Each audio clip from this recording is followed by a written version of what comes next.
Welcome to the Environmental Leadership Chronicles, a podcast brought to you by the California Association of Environmental Professionals.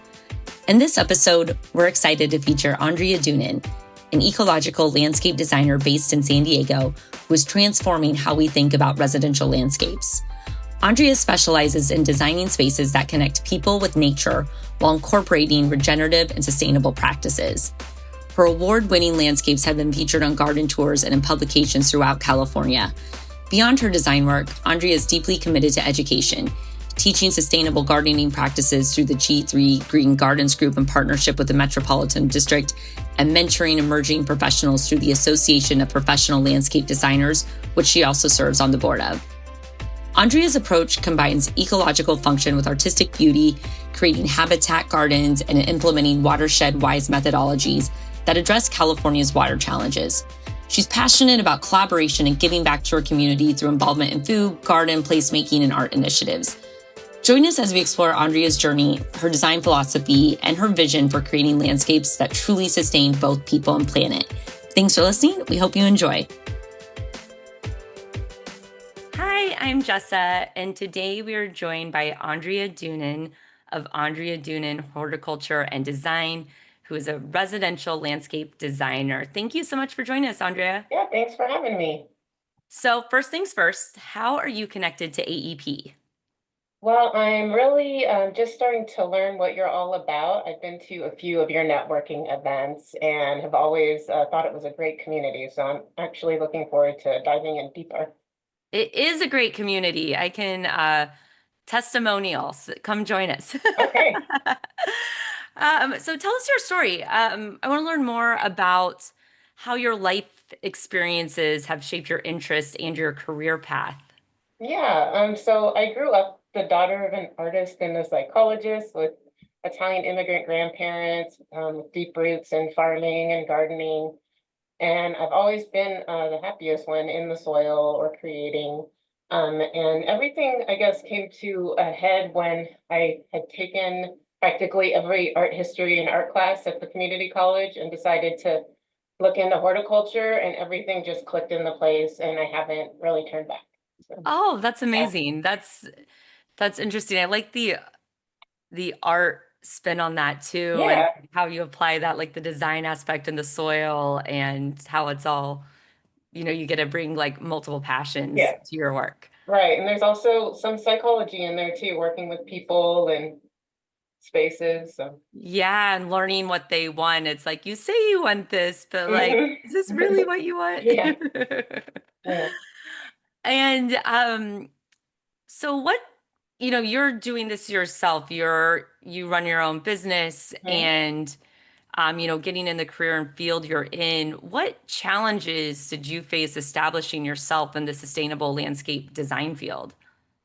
Um, well, I think you can also relate to this, being a business owner and entrepreneur, is not for the faint of heart. But there's a certain type of person that's drawn to it and can only do it. So we're just kind of there and we're thrown in. And I would say the challenges that I faced were getting my start in the beginning. It just required a lot of adaptability, hustling, riding the ups and downs of the economy, picking up odd jobs, doing contract work, just kind of cobbling together whatever I could to pay the bills. Um, but yeah, now I'm established, and luckily I'm not as affected by the waves. And I definitely have some gratitude about the privilege I had to establish my business at a time when cost of living was a lot more affordable. I got into this field like 20 years ago, and I've been a business owner for 18 years, so it's been a minute. 18 years. That's a Yeah, quite a run. yeah. Congratulations. That's amazing. Yes, like you said, I can definitely relate. It's Hmm. fun, but not without its Yeah, challenges. there's sometimes where you just gotta pivot really quick and figure it out. Yeah, you got to do it all. Hmm. And you emphasize connecting people and places with nature. Can you share a specific project where you successfully achieved this in maybe an unexpected way? Yeah, thanks for mentioning that. I really like to emphasize the fact that we're not only connecting people with nature, but also the places. And I believe every place has a spirit that we should also honor, while also honoring the client's needs and aesthetics. So there's a lot of puzzle pieces. For example, here in San Diego, we have a lot of canyons that are segmented by streets and neighborhoods. So our gardens can act as ecological stepping stones to create these pollinator pathways through these neighborhoods. So, it's hard to pick a specific project. I would say there are multiple examples where from consultation or even, full service design clients where we remove a front lawn and carve out places to sit and gather, to grow food, attract birds. And not only do the places transform and come to life, but the people do, and in really small ripple effects, the community shifts. Like I've seen cases where we install like a native or edible garden, and the next time I visit, there are 3 more on the street. Or I've had clients call me and email me pictures of the bumblebees and the fauna. It's no longer like a static thing. It's moving and evolving, and they're meeting their neighbors and trading produce and having one on the porch, and the kids are off their devices. Like that's the perfect, example. It's not like all of those things happen in one place, but sometimes they do. And it really like feeds my soul in these times. Yeah, that's so amazing. Oh, that gives me like the warm and fuzzies. I love hearing that. And Yeah. I think about you, and I think I'm sure you have this, but it's like when you walk around and you see the signs, it's like Mm-hmm. sustainable garden or regenerative garden. And I'm like, oh, I love that.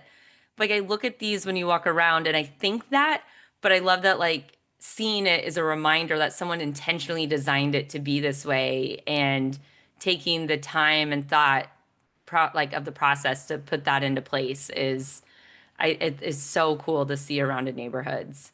And it's a give and take. Like it's not all me. A lot of it is just, in my opinion, is just empowering the people and like giving them a starting point. Like, because it's different than you know, building a house where it's like, here you go, it's all ready. Where with a garden, it's like it's just starting, so you get to be part of that process. And that's really fun because they can actually Yeah. take It the gives baton. people like a health, like you said with the kids and stuff, it's like a healthy hobby. Yeah. And oh, I love that. And so, especially, I could imagine this, especially working with residential clients, like how do you balance what they want, like their desires with the ecological best practices when there might be a conflict?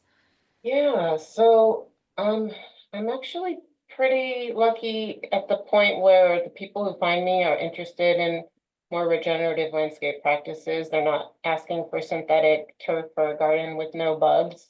Like when I was starting out, I'd have, some odd, requests that were very disconnected. Um, but I think one thing to be mindful of is that every project is different, and it's not about being like the 100% eco princess, like for everything. It's about listening to the space. Maybe for one garden we have 90% natives, and another we have 30% hyper local natives and 70% water-wise Mediterranean plants that do well in our region.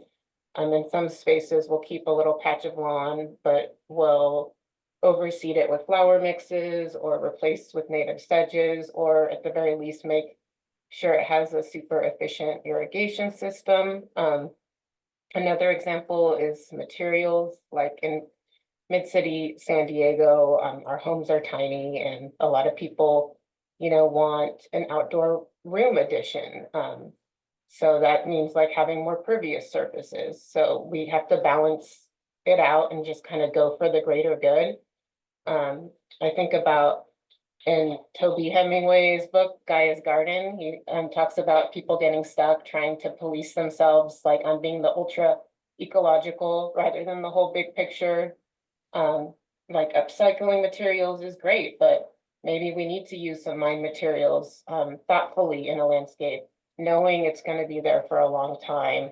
That we're also bringing in local native plants, revitalizing the space, using practices that are regenerating the soil, sequestering carbon, shading the neighborhood, retaining water on site, like all these things. In the end, the good outweighs the bad.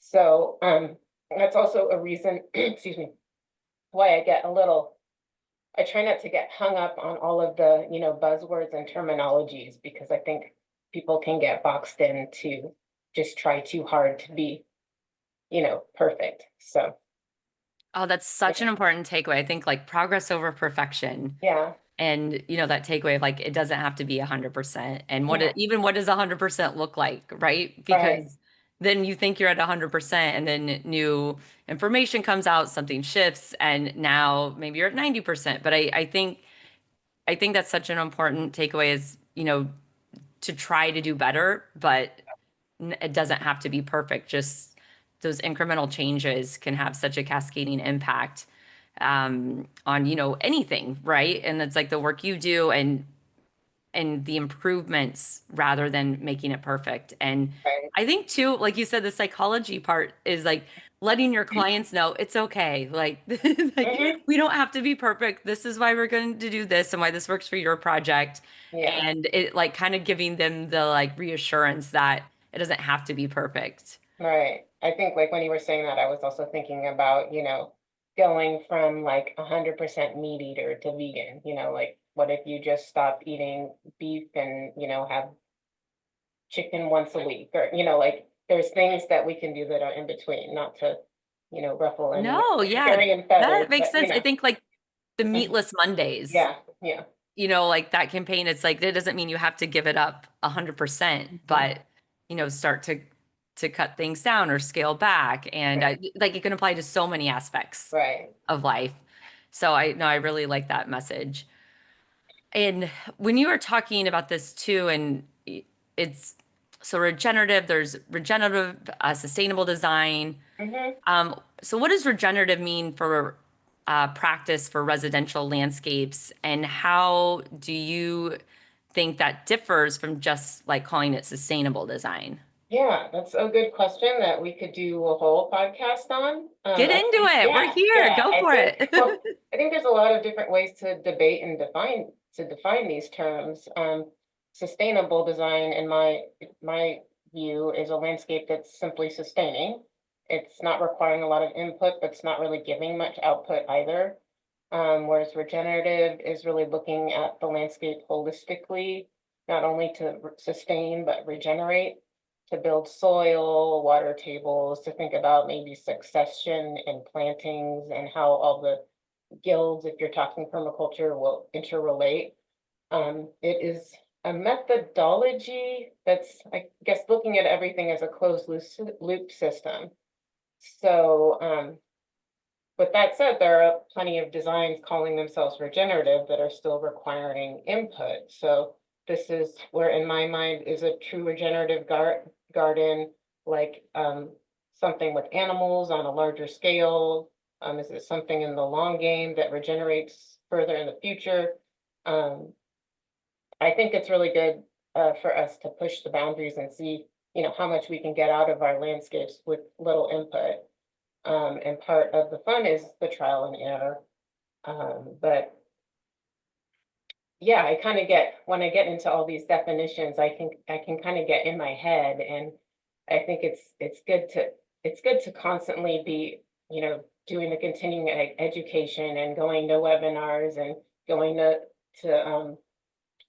symposiums and getting all of these tools and putting them in your toolbox. But I'm always hesitant, even though I have a permaculture design certificate, and I don't have those things listed like on my website, because I just feel like I don't want to be boxed into saying I'm this kind of designer, if that makes any sense. Yeah, yeah, that's interesting. I think, as you said, as you're saying this, I think of like sustainability as like a flat, like straight Yeah, line, and then regenerative, like you exactly. said, the circular, like the closed loop system. Right. And do you have any examples or specific examples of like a regenerative practice that you've implemented for one of your designs? I mean, I'm sure there's multiple, Oh but yeah. I'm just thinking of like, Yeah. And my husband's an ecologist. what a So good resource to yeah, have on yeah, call. yeah.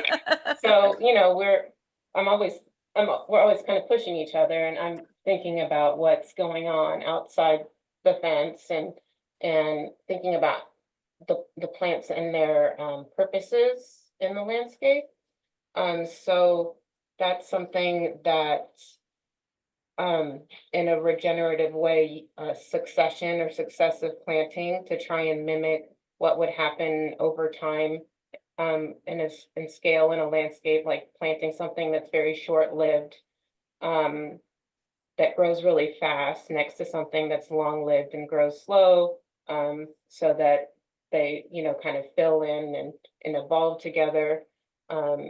One regenerative practice that I teach a lot about is watershed-wise landscaping and the watershed approach, which is really important. It's important everywhere, but here when we're near the coast and where we have such little rainfall, by harvesting the water off of our rooftops, which is like an exponential amount compared to the rain that falls on the ground, we are taking that on site and building our water tables so that, we have less input. So that's definitely a regenerative practice there. I mean, and you can really go like down the rabbit hole if you're, and it really depends on the scale of your space too. Do you have enough room to compost, and do you have plants that you can coppice down to the ground that you're going to use as rocket stove fuel? I mean, you can like really get like deep into like the whole off the grid thing if you want to. But yeah, and that's another reason why I'm like, well, wouldn't having like animals on your property, like grazers and other things where you're mimicking what happens in nature, like be part of a regenerative process? Otherwise, the human is doing that. Like we're pruning the plants and doing all that. So Speaking of animals, yeah. Roxy agrees. So have you done any landscape designs or projects where animals are part of the design? Like if they're more in a wooded region? Yeah, I've been Or involved. canyons, I guess, too. I Yeah, I think mean, canyons in the city even, there's so yeah, many. I've been involved with some projects. Um, but I haven't had, that be like an actual element with, except for like, gardens that have, pets like dogs and turtles and all that sort of stuff. But I haven't had, projects where, you know, they're of that scale where we have grazing animals and all of that. But I lost my train of thought there. All good. Roxy does that when she starts barking. It's like, oh, sorry. She sees another animal out in nature and is responding. Yeah. Oh, yeah. And I guess like for a lot of the projects that are adjacent to canyons, we have animals that interact with the landscape and different people. What we're trying to do is like minimize plant damage while still like having the space open for the it's a balance. And then I've had some people who say like, well, I have too many gophers, and then a snake comes in. It's like, well, now I have too many snakes. It's like, well, do you want the gophers? So I there's think things like about that. that when there's been like invasive species management and Hmm. Hawaii, I think about like the cane toads, like they brought the cane toads in to, I'm gonna mess this up, but I think they did it to solve like a rat problem in the sugarcane fields. And then Hmm. the cane toads are nocturnal. And so then it was just like such a disaster. Now they have all these Hmm. invasive cane toads. And it's just like it's kind of like you got to let nature. And Yeah. I think, or even just at a home, it's spiders, and I spiders give me the heebie-jeebies. But I'm like, okay, they're good. They're they're Hmm. they're doing their thing. Just stay out of my way. I'll stay out of yours, and Hmm. we'll coexist and do what we need to do. But um, so on a different topic, which I think is really cool, is you're actively involved in mentoring, and so you mentor, you said everything from students up to basically retirees, and as you're doing your mentorship, I guess, can you tell us more about your mentorship approach and advice you give to those that want to focus on ecological practices? Yeah. So yeah, like I mentioned, I used to be on the, I'm still involved with the board of APLD, the Association of Professional Landscape Designers. And we are all really inclusive with all of the professionals, from students to emerging professionals to active professionals to retired, and we're all just part of this collective resource of knowledge. And my whole career, I've been always like a mentee, and the last, 5 to 10 years, I've also been mentor. And anytime someone calls me or sends me an email who just wants to pick my brain, I'll invite them over for coffee in the garden and just kind of demystify the whole um, field. My main advice for people is just to like get out there and try on all the hats and do all the things. I did a lot of fine gardening when I started out, and it was like so valuable to learn all of the different microclimates and really learn about plants inside out. And just no job is too small to try out. And I also think, in this world where everything is at risk of being taken over by AI, jobs that are tending the earth, I think we're safe. There's so many different layers to landscape design that a robot can't really do it.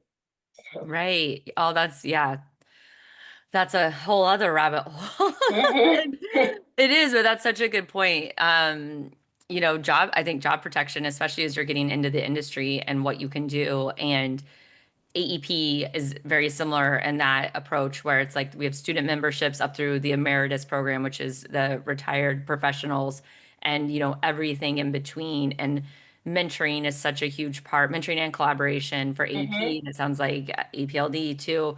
And I think it's so important to have these professional organizations and getting the word out too, because there's a lot of students or early career professionals that don't know about it. And how do you find out about it? And that's, I mean, part of the podcast, the purpose is to share resources and opportunities and where to look and knowledge and stories, of course. But I think, mentoring is so valuable, and giving back is so admirable, to give your time and your knowledge and everything you've learned throughout your 20 years in the industry, 18 years of running your own business. It's so important and helpful to do that. And I think too, it's like you get to meet new people and talk, and then kind of build your professional network, and Yeah. then they hopefully are already in it or getting into the field, and now there's more people to share ideas with. All right. Well, and they have stuff to teach us too. Just Exactly. like when I was starting out, like there was all this new thing, there was new stuff that was just on the scene that I was learning that the older people didn't know. And now I'm becoming one of those older people, and these new people on the scene are gonna be, teaching me. So it's all give and take. Yeah, I think about that. I'm like, what in, 20 or 30 years, what technology is going to come out that I'm just like, I'm not going to do it. I think it's a more like simply is like people writing checks and going Mhm. to the bank. And I'm like, I do all that on my phone. And I'm like, well, what's it going to look like in like, 20 or 30 years? And I'm still Mhm. like trying to tap to pay. And they're like, we don't do that anymore. Mhm. Uh, Just think about it. um, And you say that collaboration is key to your success. So, Mhm. how have your connections with food, garden, placemaking, and art communities shaped the work that you're doing today? Yeah, so those communities have shaped my work in a more peripheral way, where those are like extracurricular community involvements. Yeah, I was on the board of Slow Food Santa Cruz, or worked with the Pomegranate Center, activating spaces with artists and engaging in design charrettes, and all that's a lot of fun, and that's like a way of giving back and learning new things. But where collaboration comes to play for my like professional life is in the design community, from APLD to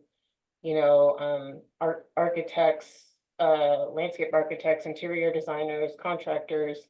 Um, Everyone in our community is just really inclusive and openly sharing resources and information and working projects together. And, without that, um, I would just be an island. And I like to say two main keys to success in growth in one's personal life and professional life is don't get jealous, get inspired, and don't compete, collaborate. And this puts you in an abundant mindset, positive mindset. And, like if I woke up every morning thinking and worrying about my competitors and being better than so and so, it just wouldn't be fun. So I'd much rather just wake up and say, like, let's go make some gardens. So, Yes. Oh, I love that. That's so interesting, mhm. the jealous versus inspired. I remember it's probably almost 15 years ago. I remember someone telling me that, and she Mhm. said, instead of saying I'm jealous, I'm inspired. And I realized a lot of times I'm like, oh, I'm so jealous. I am inspired. And so Yeah, I've been trying to train myself to reframe my language to be yeah, more intentional around that. And I agree with that mindset. It's like there's mhm. more than plenty to go around. And Right, when you're trying to hoard something or keep something close, it's you put so much energy into that when you could just kind of open your arms, open your mind and be like, okay, like you said, like let's get inspired, let's find mhm. ways to share ideas and connect with each other. And that's like the community aspect too, right? It's like you build your Right. community through that. And we can't all know everything. Like the best, um, you know, business owners, politicians, everyone is someone who knows what they don't know and who to bring on to the project. Yes, So yes, I feel like exactly. that's another part of collaborations. Like I don't know how to build things. I know a little bit about it, but that's why I have licensed landscape contractors, take on grading and drainage and building specifications and they all have ideas to make the project even better. So yeah. Exactly. Have you read the book Abundance? Mm-mm. Oh, Ezra Right, yeah. Klein, and there's another author I'm blanking off, Abundance. I haven't read it either, but I do own the book. Cool. That's like That's one that's like check. that's like atomic habits for me. I'll just like put like a martini glass on top of it. Yeah, yeah, exactly, exactly. I was like, oh, I buy the book, and I'm like, oh wait, now I have to read it.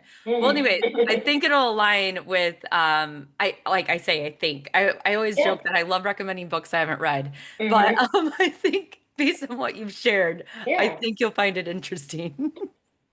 Sounds like it. Um, and so, we talked about this a little bit offline, but AEP Hmm. is rolling out an elements campaign in order to help with the groundwork of environmental professionals and its concrete impact to the end user. And so, from the elements, air, earth, water, space, time, and connection, where does your work interface with the most, Yeah, that one is actually, besides all of it? yeah, because yeah, I interface with, air because plants help clean the air and reduce urban island heat effect and water, we already talked about that, and space and time and community. But I think the most obvious answer is earth because without earth, there would be no gardens. And I think gardens really connect people to the earth. And that's like where I feel my calling is in these times is to just get people, you know, in the earth.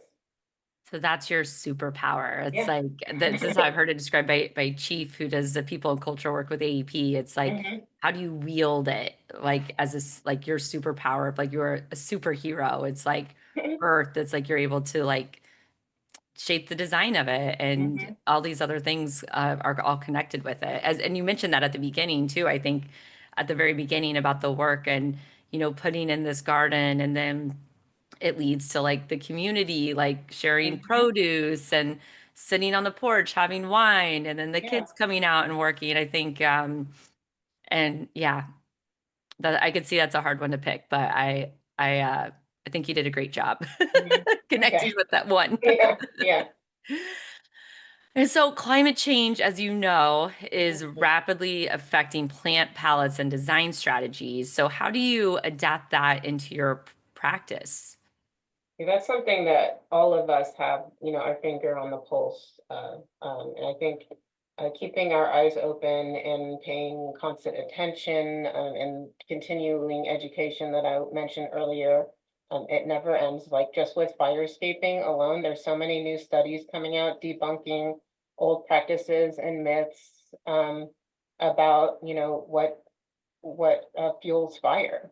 And what we've been told and are still saying is fire escaping. I think we have to be constantly aware of all the pests, like the Chilean palm weevil, the gold spotted oak borer, and like what that means, like what trees should I not plant and what trees should I plant, and how can I buffer all of this. I think the water stuff that I talked about earlier, by creating these rain gardens where you're increasing the amount of rain that you're getting during the wet season when our plants have historically gotten more rain is a great way to buffer climate change. Let's say you plant a native garden and these plants are used to getting more rain than we're getting, but we're giving them that. So that's just a really simple way with earthworks and swales. But yeah, it's a lot of moving parts and adjusting, and I think one thing is that Earth is pretty is a lot more bounces back a lot more than we give it credit for too.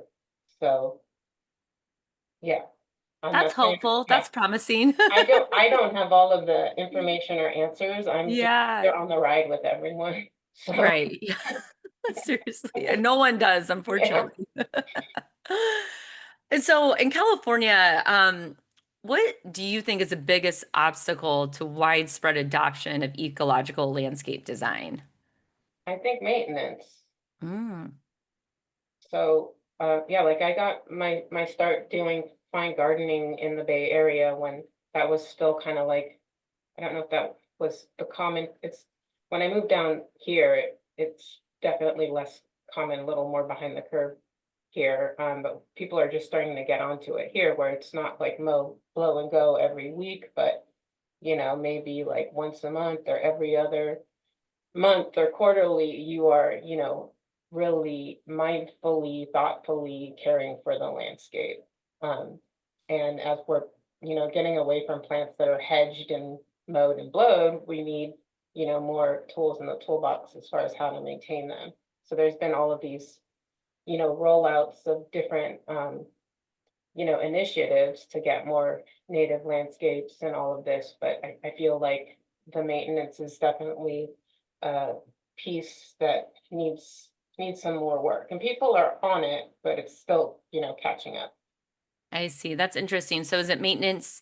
And so I guess do your clients, do they usually like, are they doing the work of the maintenance or do they outsource it? Yeah, so some of them do the maintenance, and then I have, some colleagues and other people who do it. And sometimes it's, maybe for the first 2 years, they're having a more intense maintenance as things get established, and then they have a little less. I think, on a bigger scale, because these more like homeowner gardens are one thing, but on like a larger scale for like commercial landscapes where, people plant they plant all these gorgeous manzanitas and then somebody comes in and turns them all into cubes, and it's like, wait, this isn't what we were trying to do. Like we were trying to get Yeah. rid of that. Like you Yes. don't even need to be here. And it's not their fault. Like that's how they were trained to maintain landscapes and how the people hired them, what they told them to do before. So um yeah, it's just another level of education that needs to happen that hasn't gotten as much attention as the other elements, in my opinion. Interesting. Interesting. Yeah, that all makes sense. And I wouldn't have expected that as the answer. So or your response to that. So Yeah. is enlightening. Mm. And when you say mow and blow, I haven't heard that before, but I just have to comment that leaf blowers are the bane of my existence. Yeah, I I could do a whole podcast on that. yeah. I hate them so much. Well, and there's a difference between the electric blowers and the gas powered, and those gas powered um blowers, and they're what are they called, two stroke or whatever, where it's just basically like equivalent of like an SUV running. Like it's really bad for the environment. Um, but the electric blowers are quieter and less like heavy duty. So if you are gonna go that route, I think well, actually, a lot of cities are banning the gas powered. Yeah, I actually thought San Diego had banned them. I haven't fact checked that yet, but enforcing it is a whole other Yeah. challenge. And I get it too for people, like who are doing some of this stuff. There's it's not an insignificant cost to replace it. So I do have some empathy for that, but that's about it. Um, and so on that note, what gives you hope about the future of sustainable landscape design? Like I do have so much hope in this world of gloom and doom. And I think I mentioned like how quickly Earth started to heal itself during COVID. Um, and I've seen how resilient the Earth is. I've seen like just by someone putting compost and mulch on the ground that the soil life returns and turns into a sponge and can hold on to water and sequester more carbon. So, we have I feel like we could default to victim and just say like it's too late and not do anything. But I prefer to be in the hope mindset because I would be hiding under the covers otherwise. Um, and I'd say the youth give me hope. They're really stepping up to be stewards of the earth. They're interested in educating themselves about, how plants can save the world, you know? Um, so I think there are a lot of really huge movements between native plant societies and people feeling this call and urge to get off their phones and get their feet on the earth. There's just this kind of duality that we're living in, but we're just like really knowing that like, okay, I need to step away from the screen and like go walk around and breathe some fresh air. So yeah, in short, that everything about this field kind of gives me hope. Yay. It's not Oh, like it's not, saving, curing cancer or anything, but I think it's something. no, I completely agree. And that gives me hope. And yeah, Gen Z and Gen Alpha, yeah, they're Mhm. so inspiring. What they're motivated and passionate about it. I agree. I think that there's a lot of hope. And on that note, as far as stepping away from the screen, this is probably a good time to wrap up. Mhm. So we'll do the wrap up rapid five. Uh, Okay. so first question is, what's your favorite daily habit? I'd say having my morning coffee, in the garden and just like checking out all my plants and seeing the birds and, just kind of grounding out in the nature. Sounds lovely. Hmm. What are three things you'd bring to a deserted island? Okay. So art supplies, spices, and cooking utensils. Can that be one thing? Sure. And my bed. Love it. What's your favorite environmental policy? So I had to ask Jonathan, I said, what's the one that made the national parks? I really like that one. He said, that's the Antiquities Act. So, Oh, yeah, I really do believe, like Ken Burns says, that's what makes America great is our national parks. yes. Yes. Yeah. And this one might be a hard one for you, I would think, but what's your favorite flora or fauna? Yeah, I would say depending on the day and where I'm living, it's either a live oak or a post redwood. Oh, I love that. Trees. Hmm. And finish this thought. Wouldn't it be cool if? We all got along. I love it. Well, thank you so much, Andrea. We really appreciate your time and your insight, Yeah, and thanks for sharing. yeah, thanks. It was been fun. Thanks for listening. If you enjoyed this episode, please subscribe to be updated when new episodes are released and leave us a review to let us know what you think. It also really helps us to share the podcast with others who may enjoy learning about the environmental industry. If you want to submit a shout out or any feedback, please send an email or voice memo to podcast@califaep.org. The email again is podcast with an S, podcast@califaep.org.